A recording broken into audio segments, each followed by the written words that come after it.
All right, welcome back, everybody. This is SAT Reading Crash Course Day 1. We're on Part 2, coming back from a little break. And we spent the first part working on rules number 1 and 2, my rules for reading. Rule number 1, looking up every word you don't know. Rule number 2, reading for meaning, not rushing through the text, slowing down, really digesting that text. So rule number 3, we're going to start with rule number 3, because this relates to answering questions on the SAT, which now we're going to do in the second part. So I'll just start from the top. Irene, can you please read for me? Read rule number 3 of my rules for reading. Look for evidence in the text to support the correct answer choice and to eliminate incorrect answer choices. Never need to bring in your opinion or think about what might sound reasonable. And that's a reference, and that's a reference to the answer choices. What might sound reasonable as an answer choice. And then that last part. Focus on the text. Focus on the text is all about the text. Guys, if you're doing this test, if you're approaching this the right way, you are approaching this test a little bit like Where's Waldo? You guys ever play Where's Waldo? You guys ever played it? Yeah. Right? You're right, where it's like, Waldo's there somewhere, you're kind of scouring through, just trying to find Waldo. If you approach this test the right way, you're playing Where's Waldo. Everything you need to know is in the text. You don't need to think about, I wonder what I would do if I were a character in this situation. You don't have to use your imagination too much. It's all about focusing on the text and finding the answers to specific questions. Does that make sense? Everything you need is in the text. Okay, so let's go back to the questions here. So we just finished reading that passage on Jane Austen, talking about the vocab and really digesting the text. Let's talk about answering some questions. Irene, go ahead and read question number 1 for us, please. We'll talk about this and I'll guide you through it. The main purpose of the passage is to... Okay. The main purpose of the passage. Quite often, we'll see, after you read a passage, the first question, or questions, generally the first, is sort of what I describe as an overarching question. Okay? That's it's not asking us about a specific set of lines or something. Compare that to question number 5, right? Which is as used in line 26, directed most dearly means. We'll talk about that. But that's a real specific question, talking about a real specific part of the passage, right, that you have to reference. Here, this is a big idea question where you got to consider the whole the passage as a whole. Does that make sense? Yes. Okay. Now, the consequence of that is that sometimes I coach students to go through and answer the other questions first, the more specific ones that ask you to reference certain lines, and then go back and answer the overarching questions. Because you're going to have a better sense of the passage after you've looked at the specific parts. Does that make sense?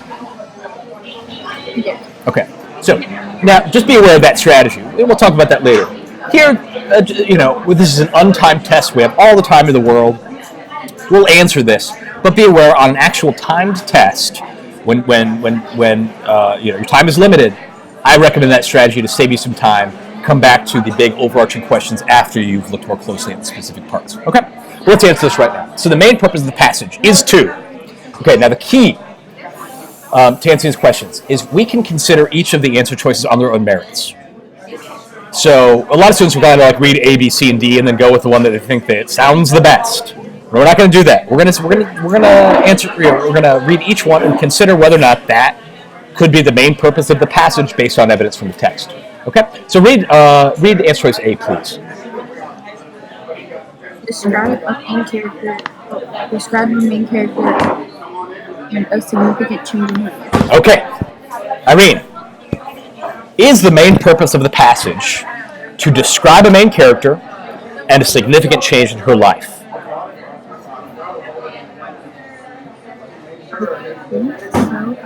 Seems reasonable. That does sound very reasonable. Right? Does the passage describe a main character? Yes. Yeah. Emma, right? And a significant change in her life, what would that change be? Being a governess. Well, Emma's not the governess, right? That's Miss Taylor, I believe. Oh, right? Okay. Is she the one that got married? Yeah, when Miss Taylor got married, right? That's pretty reasonable. Let's keep that, right? If we can't eliminate it based on evidence from the text, keep it. I think we should keep this, for sure. Does that make sense? Yes. Okay. Let's try answer choice B. Go ahead and read that for me, please. Provide an overview of a family and a nearby neighbor. Okay. Is that the main purpose of the passage?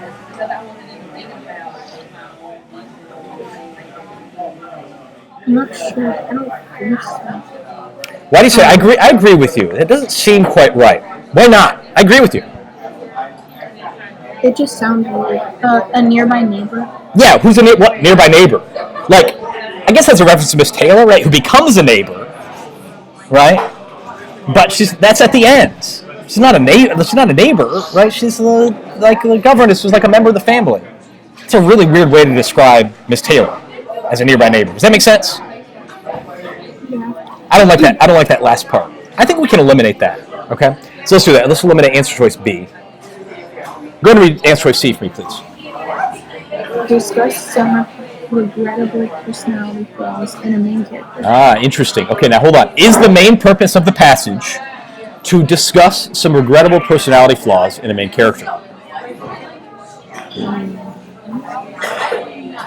don't think. Now here's a question. They talk about it, right? Does the passage discuss some regrettable personality flaws in a main character? Does it do that? Yes. It does that. Is that the main purpose of the passage? No. I would say no. It does it, but like, how what amount, what percentage of the passage is it discussing some personality flaws? Like, it mentions, here around line 30, hints at it some other places a little bit, right? But I wouldn't call it the main purpose of the passage, right? So look, answer choice C is a true statement. The passage does discuss regrettable personality flaws. Is that the main purpose, though? No, it is not. Answer choice C is gone. Does that make sense? How we can eliminate that?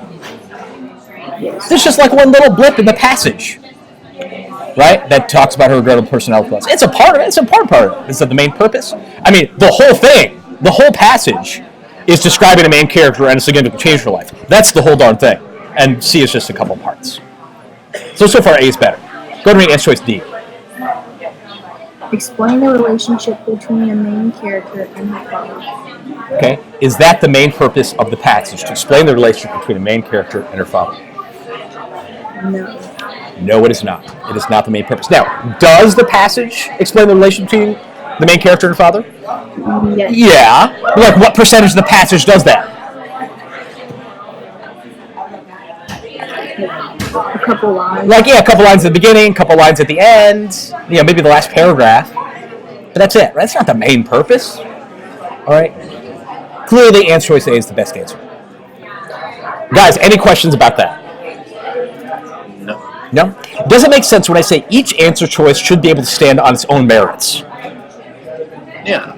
Yeah? You should be able to, if you approach it the right way, you should be able to confirm the correct answer choice based on evidence from the text. Again, we can confirm, every part of the passage is in some way either describing a main character or a significant change in the life of the main character. Every part of the passage. That stands. And we can eliminate B, C, and D based on evidence in the text. Those are gone. It is A. Great job, Irene. Liz Williams, you're next. Question number 2. Go ahead and read that question for me, please.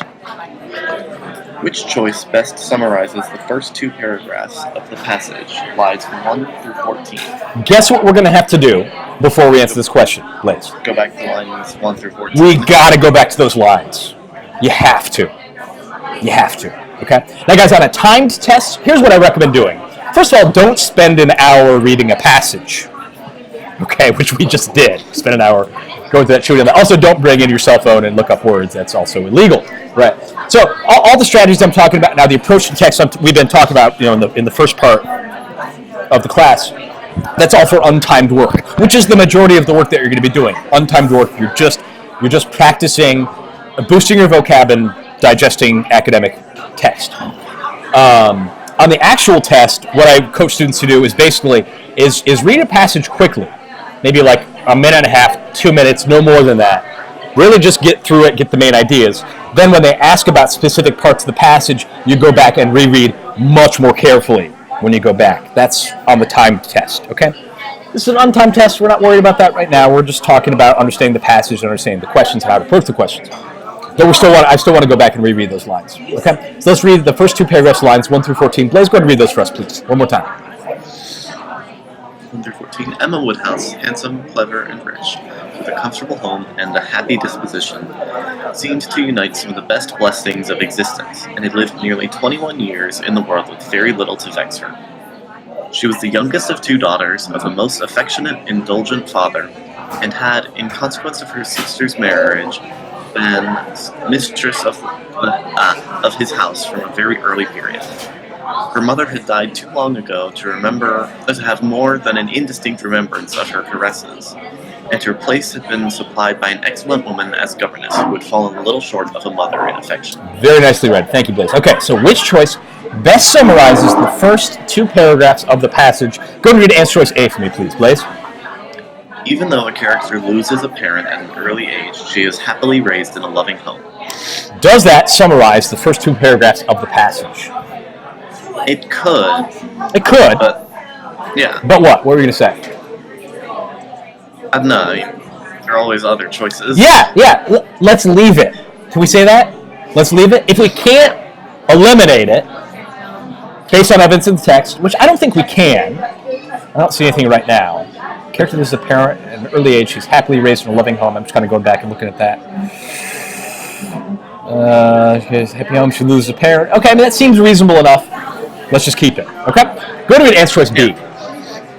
An affectionate governess helps a character to overcome the loss of her mother despite the indifference of her father. Does that summarize the first 2 paragraphs of the passage? No.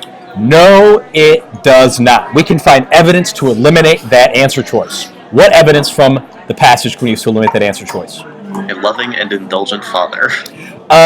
Despite the indifference. Yeah. So, what is first? Let's talk about vocab here. What does indifferent mean, Blaze? Apathy, not really caring. Not caring. Does that make sense, guys? Indifference to be indifferent means to not care. Have you guys heard that before? Yes or no?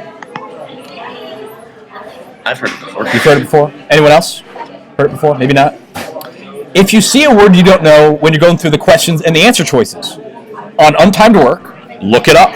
Sometimes you have to know the vocab in the answer choice to know whether or not it's a true statement. And here, indifferent means not caring, and her father is most definitely not indifferent. He is, it tells us, what lines was that at? It says, he's a most affectionate, indulgent father. Right here. So there's evidence to eliminate answer choice B. We can do that. There's another part too that I would use to eliminate B, and that's this part here where it says she helped her to overcome the loss of her mother. Where is there evidence against that the governess helps the character overcome the loss of her mother? In saying that, hang on. There's and her place had been supplied by an excellent woman as governess who had fallen little short of a mother in affection. I'd say that's evidence against it, because it's not quite the governess helping Emma overcome the sorrow. It's that she's sort of almost taken the place of a mother. Yeah. A mother figure. And you're right there, but there's even more specific evidence. Anyone else know why we know this governess did not help her overcome the loss of her mother? We know that. I know.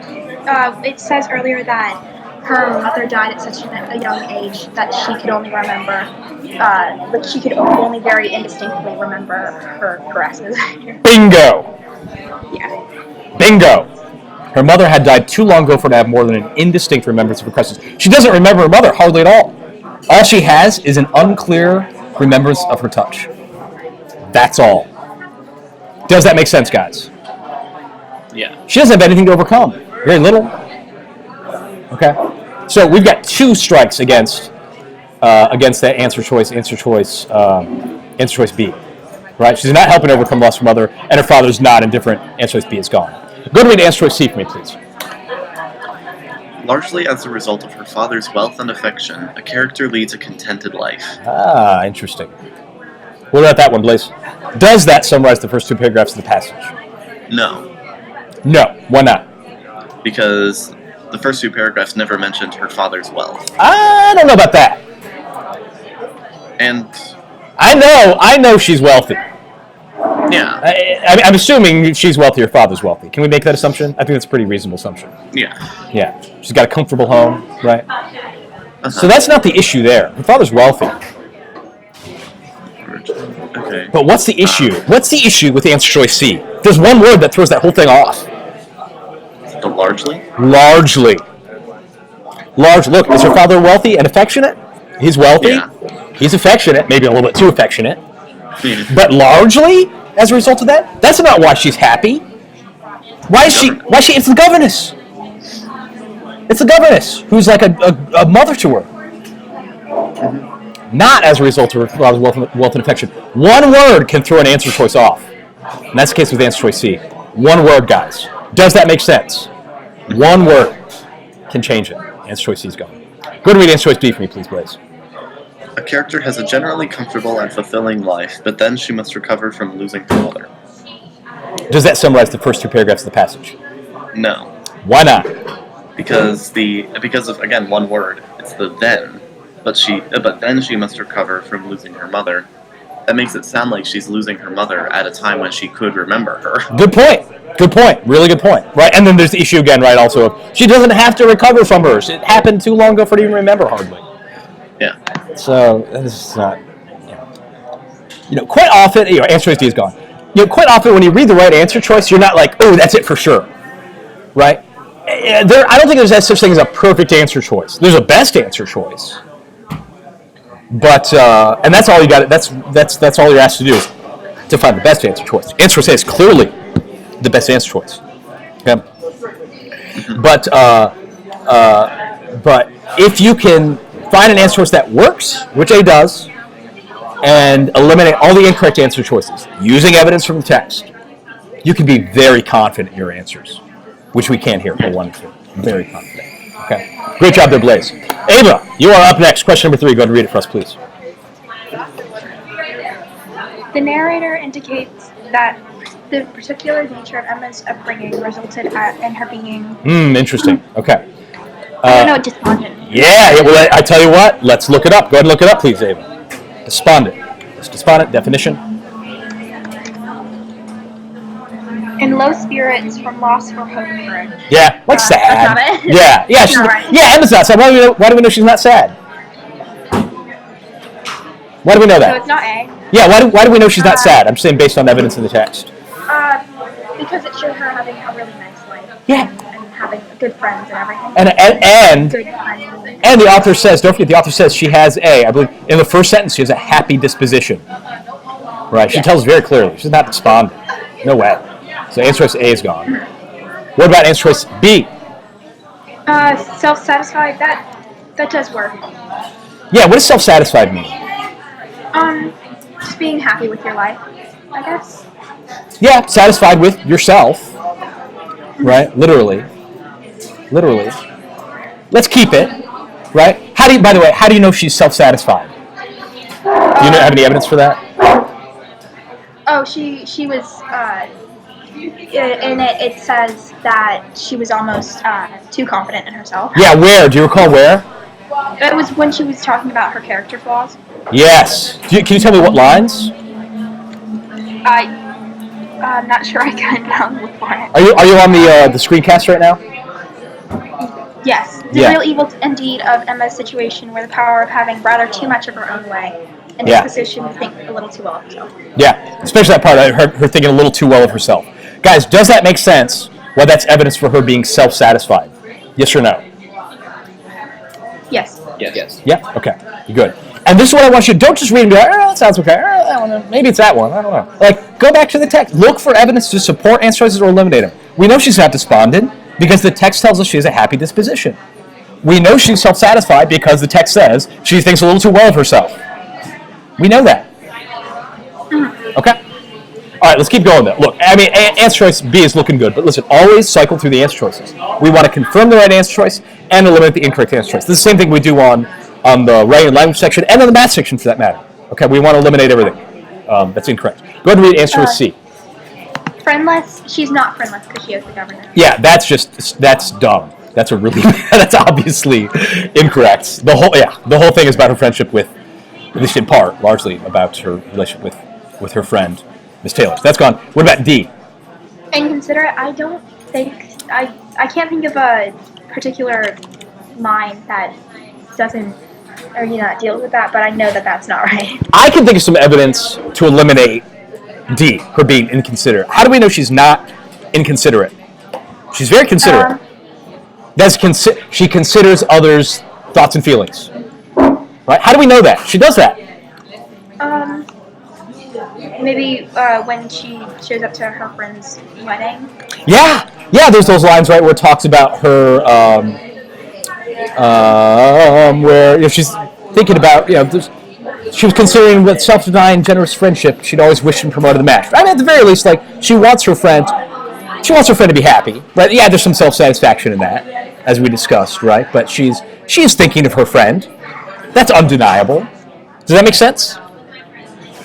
Yes. She's clearly considerate. It's just not. But we've got evidence to support B, and we got evidence to eliminate D. It's definitely answer choice B. Any questions about number 3? No. No? Okay. Guys, if you understand the passage, this is a breeze.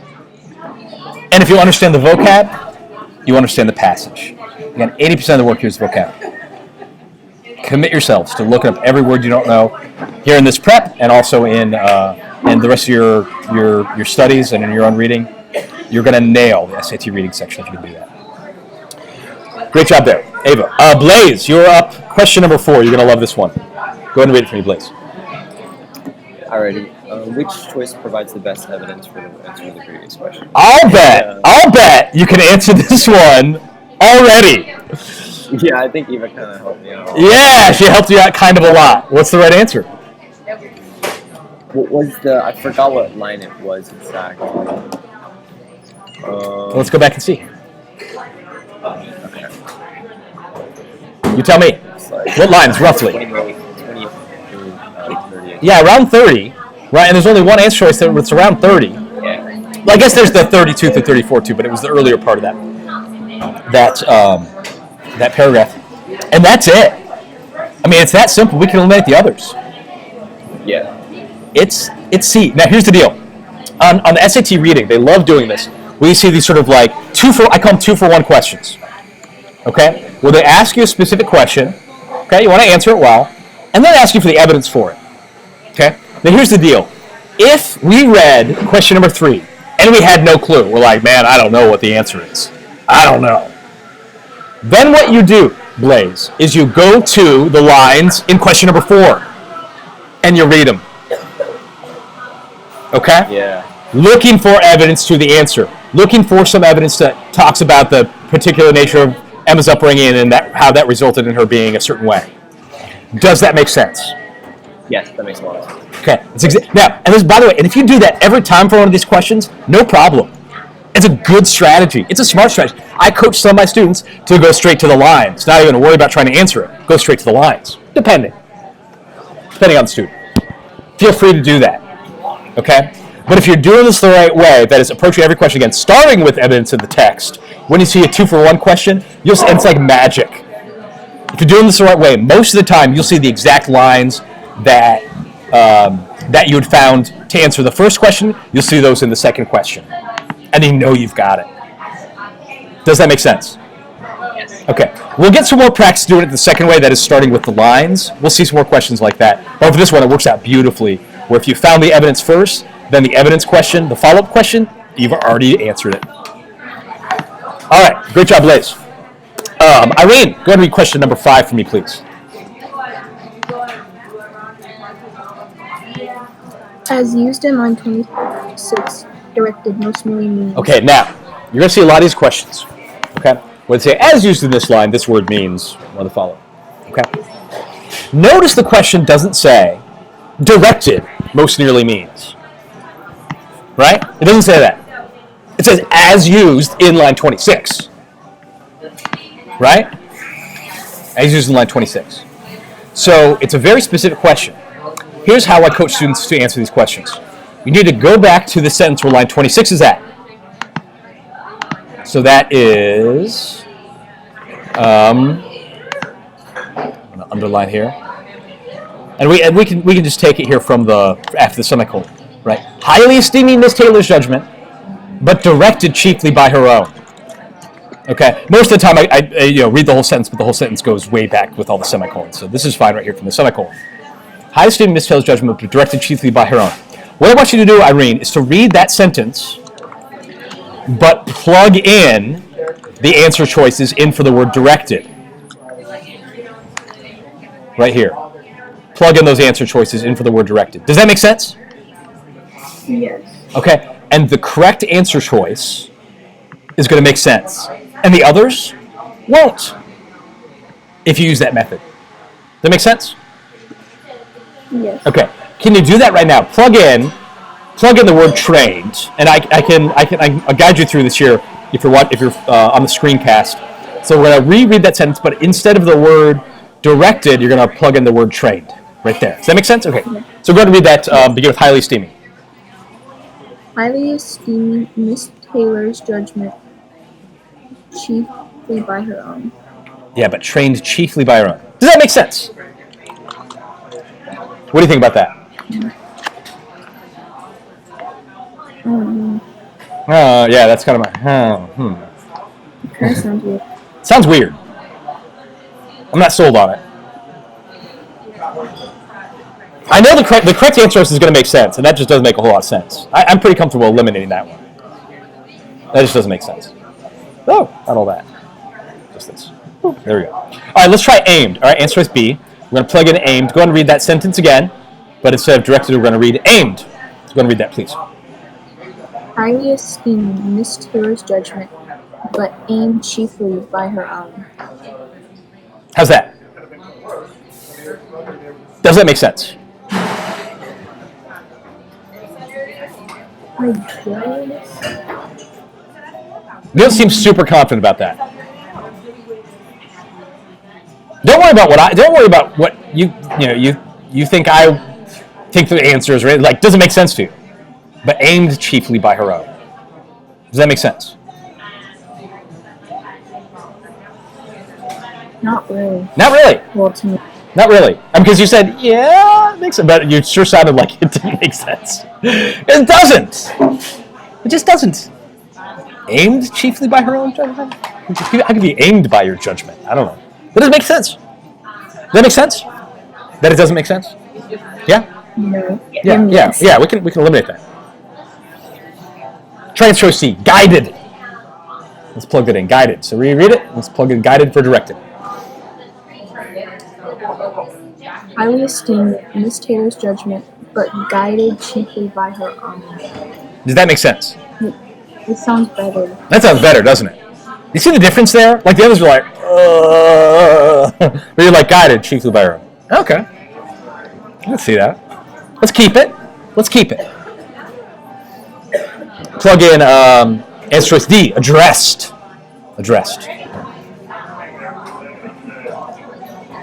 Highly esteeming Miss Taylor's judgment, but addressed chiefly by her own. How's that? So, what does that even mean? Yeah, exactly. Right? Like that is the appropriate response to that. What would that even mean? How would you be addressed by your judgment? Right? Like this doesn't make any sense. Can we admit that? This makes no sense. The answer C makes some sense. Right? That's it. Yes. That's answer choice C. And it's the only one that remotely makes sense. Is it perfect? It's the best. It's good enough for me. Does that method make sense to you guys? Plugging in the answer choices for the word in question. Yeah? Yes. Okay. Use it. I think we got another chance here. Question number 6 to practice that again. Blaze Williams, you're up. Question number 6. Go ahead and read it, please.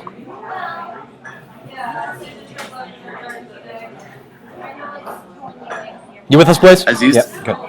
as used in line 54, want most nearly means. Okay. All right. Notice it doesn't say. By the way, it doesn't say want. Most nearly means. Yeah, want. Right? I mean, it says as used in line 54. Want most nearly means. Right? Because if it just said want most nearly means, what would you probably pick? By the way. Probably desire. Probably desire, right? Well, yeah, want means desire something, right? But that's how it says, as used in line 54. Want most nearly. So we got to plug in the right answer choice, and it's got to make sense. Yeah, we gotta find line 54. Let's do it. Let's do it. So line 54. All right, testing my counting skills here. Okay, so it's this sentence here. The want of Miss Taylor would be felt every hour of every day, and we're plugging in the answer choices. So we're going to start with answer choice A, desire. Plug that in, and it's got to make perfect sense. The desire of Miss Taylor would be felt every hour of every day. Okay, does that make sense? Sort of. Sort of. I agree with you. Sort of. Well, why doesn't that completely make sense? I don't know, I'm not sure it would mean, like, desire. I think we should probably also look at the other answer choices. Whose desire are we talking about? Emma's. Emma's desire. Right? Mm-hmm. Emma wants Miss Taylor. Yeah. But if we plug in desire here, the desire of Miss Taylor, suddenly it's Miss Taylor's desire. That's weird, isn't it? Yeah. Yeah. Maybe we can keep it, but I don't like it. Mm-hmm. I don't like it. Let's keep it for now. Plug in answer choice B. But the lack of Miss Taylor. Yeah. Well, hang on. Yeah, so it's lack. Yeah, the lack of Miss Taylor will be felt every hour of every day. Does that make It's a sense? little more. Yeah, that does. Yeah, that makes more sense, doesn't than it? Desire. Yeah, what does lack mean? Like not being there. Yeah, the loss, the not having of Miss Taylor. Yeah. The loss of Miss Taylor would be felt every hour of every day. Yeah, that makes more sense, right? Because we're talking about Emma wanting Miss Taylor. Yeah. Much more than answer choice A, right? Mm-hmm. Do you know, like, what percentage of kids pick A for this one? It's the vast majority. Wow. I'd say like 80% of my students pick A. Because they think, oh, want, desire, done. No, but you plug it in. Desire doesn't quite make sense. Lack does. All right? Let's plug in the others. The others are just silly, but I want to hear it. So try requirements. The requirement of Miss Taylor would be felt every hour of every day. How's that? Don't think that quite fits. Yeah, this doesn't make sense. Answer C is gone. Yeah. Answer choice D. I don't think we even need to. No, we don't need to. The request. It's not the request of Miss Taylor. Yeah, it's not her request. So C is gone. D is gone, and B is better than A. Yeah. Answer choice B. Questions about that? Nope. Now listen. Here's the deal. So much of the time, they love doing this. They love putting an obvious-looking synonym in for answer choice A. Right? Because you're going to be drawn to want. Ooh, that's like desire. Ooh, it's going to stand out. So many kids pick it. Don't fall for that. Reread the sentence, plug in the answer choices. The correct answer choice is going to make sense, and the rest won't. Use the method, and you'll be good in those questions. We good? We good, guys? Yeah? We're good? All right. Great. Ava, go to me question number 7 for me, please. It can most reasonably be inferred that after Miss Taylor married, she had Ooh. less Yeah, good. less patience with Mr. Woodhouse. Okay, stop. Yeah, go ahead. Yeah, great. Let's test it. What do you think? It doesn't ever show anything about that at all. About her being impatient with Mr. Woodhouse? I think I would have remembered that. And we can scan through, like, is there any point where it talks about her not being patient with her father? No, it particularly says that she's very patient. Where does it say that she's patient? It talks about her temper being very reasonable or something. Yeah, I think she's happy and like she's not an impatient person. It's never just there's zero evidence for it, you know, and I think that's good enough for me. All right, what about answer choice B? Fewer interactions with him. Okay, I think that's right. Yeah, can it be reasonably inferred? Now, hold on just a second. What's your evidence for that? Why can you infer that after Miss Taylor married, she had few interactions with Emma? What's your evidence for that? Because she'll be living in a different house, and she'll be half a mile away, and she'll be married. What lines are we talking about? I agree with you. What lines are we talking about? It was how is she going to bear the change? It was true that her friend was going to be only half a mile away from them, but Emma was aware that the great must be different. but that must be the difference between Mrs. Weston only half a mile away from them and Miss Tyler and their house. Exactly. Great. She's going to see her less. Okay. Answer choice B is looking really good. We got evidence for it, right? And we know A is gone. What about answer choice C? More close friends than Emma. I don't know about that one. I don't think that there's not any evidence. There's no evidence for it. It's real simple. Doesn't address it. What about D? An increased appreciation for Emma? I doubt that. Because she'll be even farther away from him soon, probably. Yeah. It's possible, but there's just no evidence for it. And we've got evidence for B. So it's B, which it is. Done. Any questions about number 7? Nope. No? Okay. Blaze, you're so lucky. Do you know how lucky you are, Blaze? Yeah, I think it's B. Do you know how lucky you are? Just go and read it for everybody watching the recording. Okay. Which choice provides the best evidence for the answer to the question? Yeah, what lines were those? Definitely 73%. Yeah, that was like 70, 73 through 77, something like that. Yeah. There you go. Answer is D. Answer is D. Does it make sense earlier when I said if you're doing this the right way, you're playing Where's Waldo? Does that make sense now? Like you're just going through the text, looking for evidence. At what point did you have to consider like how you would feel if you were the character, or what the author makes you think about, or anything like? Essentially, none of that. You don't have to bring in your opinion or anything like that. It's just what does the author say? That's it. You can infer sometimes what the author's saying, but you don't have to bring in your opinion on anything. You don't have to speculate much. If you focus on the evidence, you're going to be good. Blaze, I'm going to force you to answer question number 9 because you got so lucky. Go ahead and read question number 9 for us, please. Okay. Which situation is more similar to the one described in lines 83 through 91? All right. What do we do before we answer this one? Should we read all the? Oh, yes, sirree. Yeah, well, we got to read it.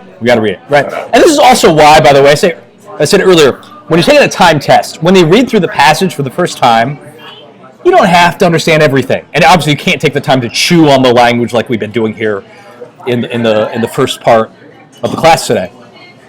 But if you go through it at a good pace, they're going to tell you the parts of the passage you need to go back and focus on.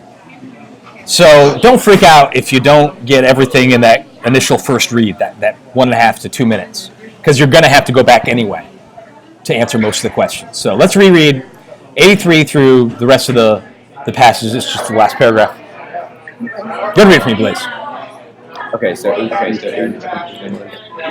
the evil of actual disparity in their age.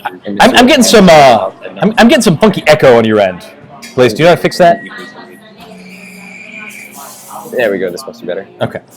The evil of the actual disparity in their ages, and Mr. Woodhouse had not married early, was much increased by his constitution and habit, for having been a valetudinarian all his life, without activity of mind or body. He was a much older man in ways than in years. And though everywhere beloved for his friendliness of his heart and his amiable temper, his talents could not have been recommended to him at any time. Yeah, his talents could not have recommended him at any time.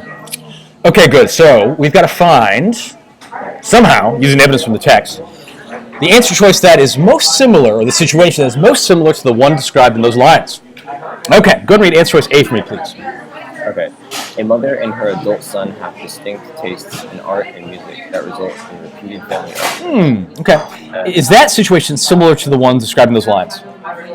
No, not really. Not really. Why not? Based on evidence in the text, why not?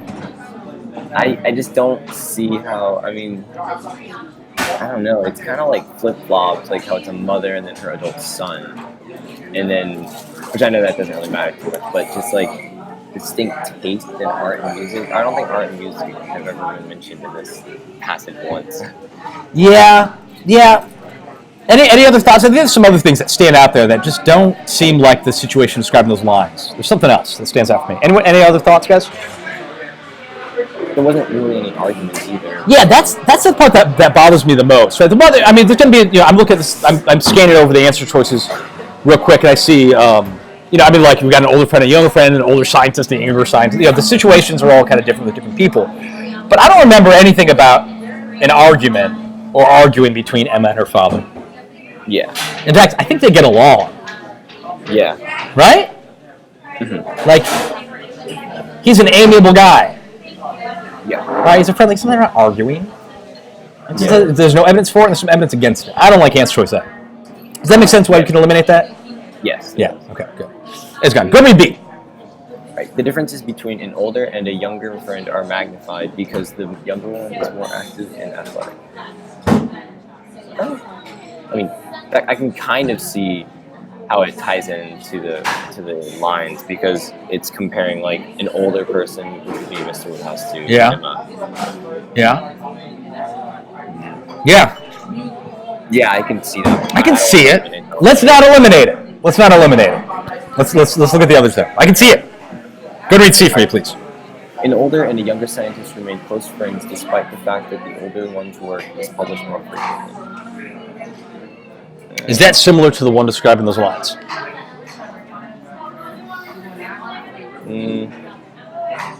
Not quite. I feel like that's a little far-fetched as well. What's your evidence against that? I need evidence. Well, they are close. Despite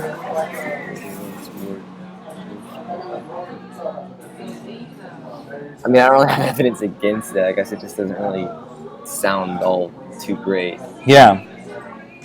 Anyone else have any evidence against that? Or for it? They are close, so that part's good. Despite the fact that the older one's work is published more frequently. Based on evidence of the text, guys, what's wrong with that second half, where it says, despite the fact that the older one's work is published more frequently? Why is that not like the situation in those lines, 83 through 91? Why not?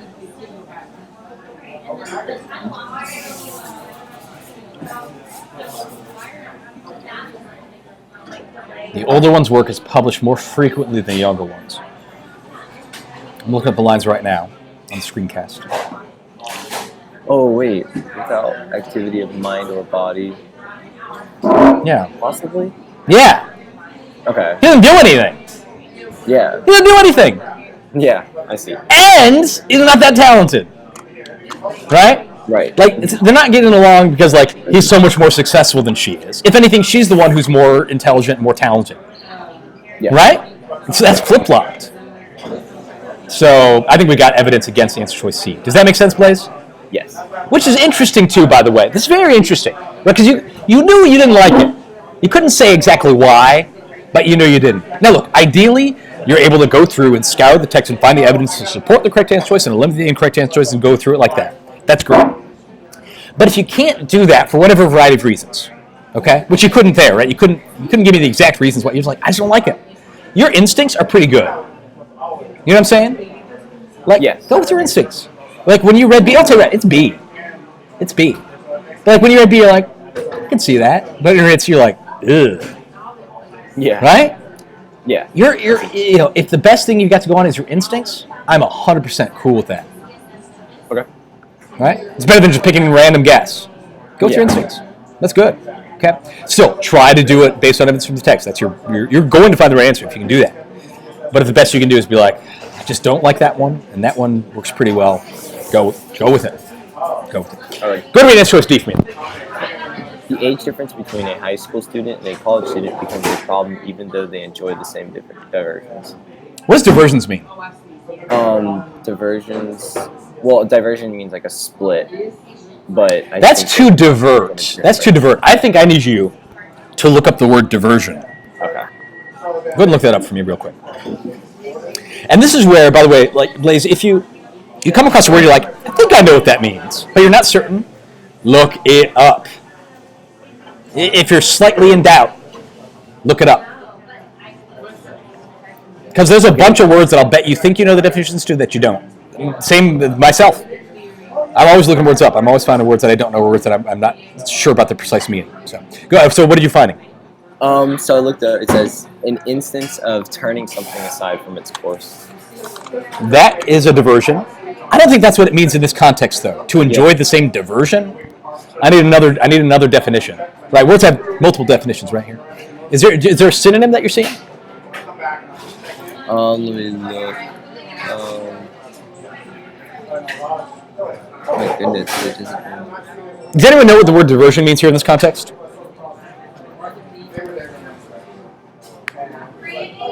A diversion here is just like a pastime, like a fun activity.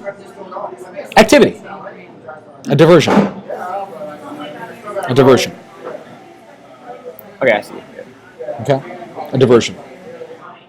Which probably came from a phrase like an enjoyable diversion or a fun diversion, right? To like something outside of your normal routine, right? And then it just got shortened to a diversion, right? But it means like something fun, an activity. Yeah. That makes sense? Yes. Okay. All right.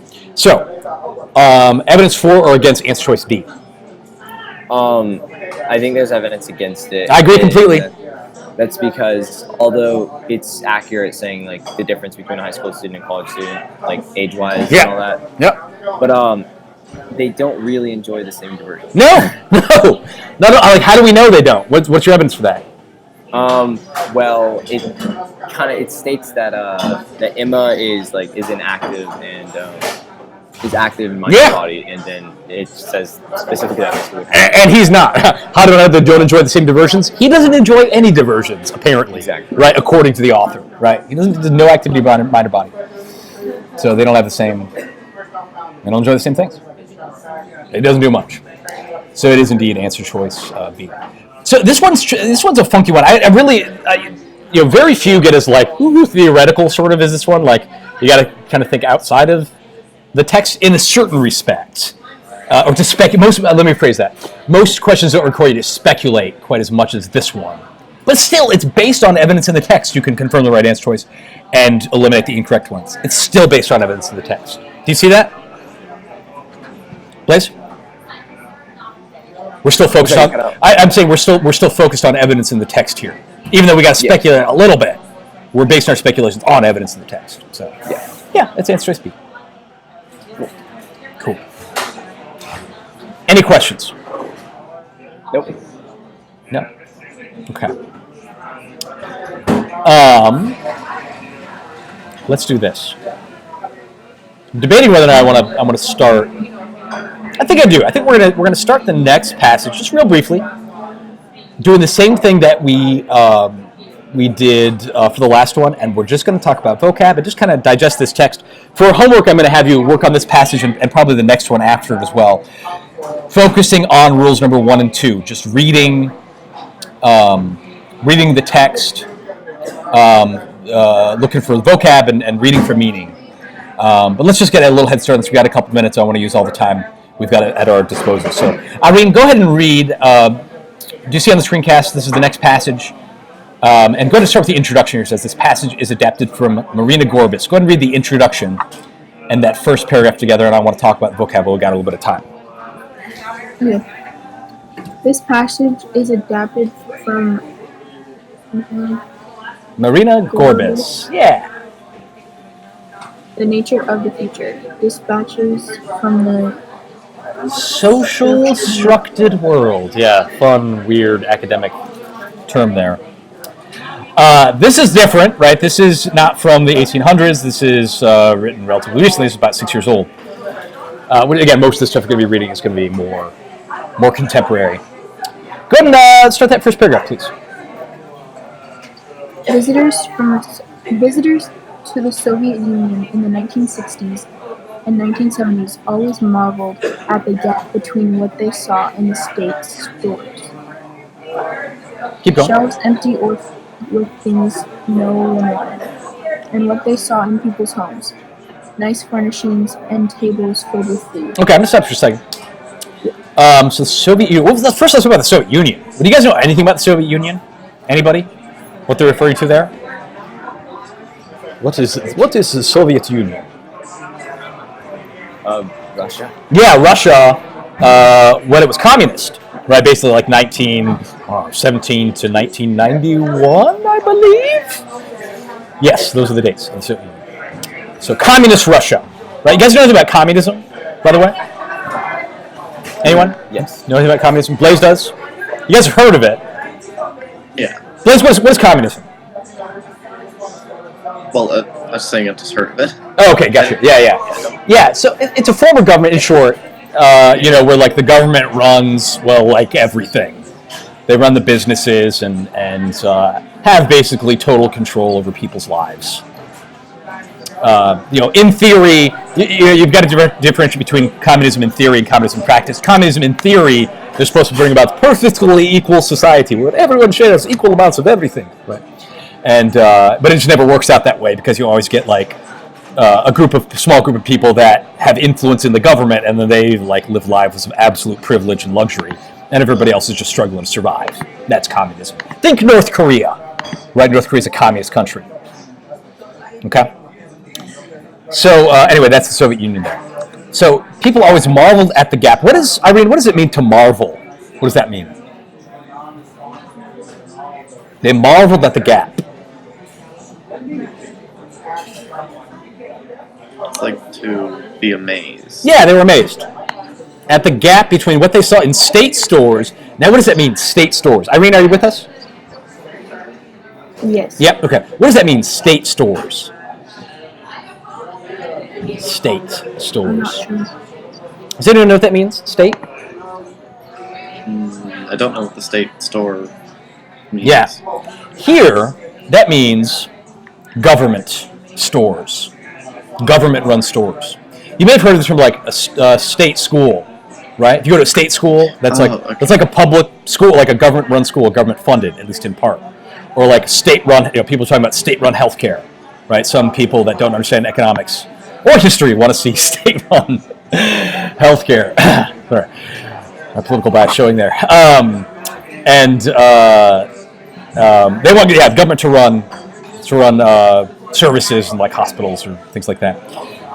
So you've heard of like the separation of church and state, right? We're talking about the separation between like religious authority and government authority. State just means government, right? State is a synonym for government. Okay? Now that's where, of course, you were like, when most people think like state, they think like 50 nifty United States, right? From 13 original colonies and Alabama, Alaska, Arizona, Arkansas, that whole deal, right? That's, of course, a state. But the reason that we use that term for like the 50 states is because each state has its own government. Now we're part of a larger, national government, the federal system. But state just means government in this context. Does that make sense, Irene? Government stores? Yes. The government, okay. Think like a post office. That's a government-run service, right? Poorly run, but government-run. So probably why it's poorly run. All right. So state stores, shelves empty or filled with things no one wanted, and what they saw in people's homes: nice furnishings and tables filled with food. Okay. Let's just finish off that paragraph. Let's start with a vast. What filled the gap? What filled the gap? A vast informal economy driven by human relationships, dense networks of social connections through which people traded resources and created value. Yeah, do you guys know what so they're talking about a vast informal economy. What is an economy? Does anybody know what an economy means? What that means, economy? Economy. The wealth and resources of the region. Yeah, I like that. Most people, by the way, say money. Most of my students say money when I say what's an economy. Like, oh, money. But you can have an economy without money, right? What do you call an economy without money? Do you guys know? An economy without money? It's called the barter system. Oh, that's right. You learned that at some point, like middle school social studies, right? Where people like just trade goods for goods or services for services, right? You can have an economy without money. But the economy is the whole system of like buying and selling or trading goods and services that people want and need. So that's it. So an economy driven by human relationships, dense networks, and social connections which people trade resources and create value. Go and finish off that paragraph, please. The Soviet people didn't plot how they would build these networks. No one was teaching them how to maximize their connections the way social marketers eagerly teach us today. Their networks evolved naturally out of necessity. That was the only way to survive. Okay, good. Does the rest of that make sense, guys? The rest of that passage? There's no vocab in there? Complicated? No, we're good? Okay, good. Okay. Does it make sense how important it is to look up words you don't know? Does that make sense, guys? Mm-hmm. Yes. Do it. Make it a habit. Start now. You will thank me later. I promise you. Like, even if this is the kind of text that, like, you're used to reading stuff in school and just be like, I don't know what I just read. Even if you've been doing that, start doing this right now. Looking up words you don't know. Chewing on the text. And 6 weeks, 12 weeks, 3 months, 6 months of continuing this habit, you're going to be able to handle any academic text thrown at you. Okay? And most of you are, you're heading into either your sophomore year or junior year of high school. You got plenty of time to start building these skills before you're taking your final SAT. So now's the time to be doing this work. Okay? It's a long-term strategy, but it's one that's going to pay off, I promise you. Okay. Any questions? Nope. No? Okay, good. All right, for homework, and I'm going to have an email with a link sent to the videos, and I'll tell you specifically what the homework is. Basically, you're going to be doing the next two passages. I want you to do what we've been doing, define all the vocab that's unfamiliar, and by the way, make a list. Actually write it out. Don't just look it up, but write it out. Define it. Give me a simple definition, like no more than a sentence. I don't even want a sentence, just like a simple statement. Preferably just a synonym. If you can tell me like just one word, like amiable, friendly, likable. Great. Synonyms are I think are preferable. The simpler the better. So give me just one synonym or brief definition for each word you don't know. Make a list of that. Answer the questions using that strategy I taught you, or the strategies I taught you, especially focusing on evidence in the text. Okay? If there's questions you don't fully understand, don't worry. We're going to go over everything at the beginning of the next session. Okay? Any questions? All right. All right. And then if you have questions throughout this process or questions about the homework, just reach out to me. How are you guys feeling about the SAT reading section at the moment? A lot better. Feeling better. Good. Good. It can be daunting. I mean, look, the trickiest part is just understanding the passages.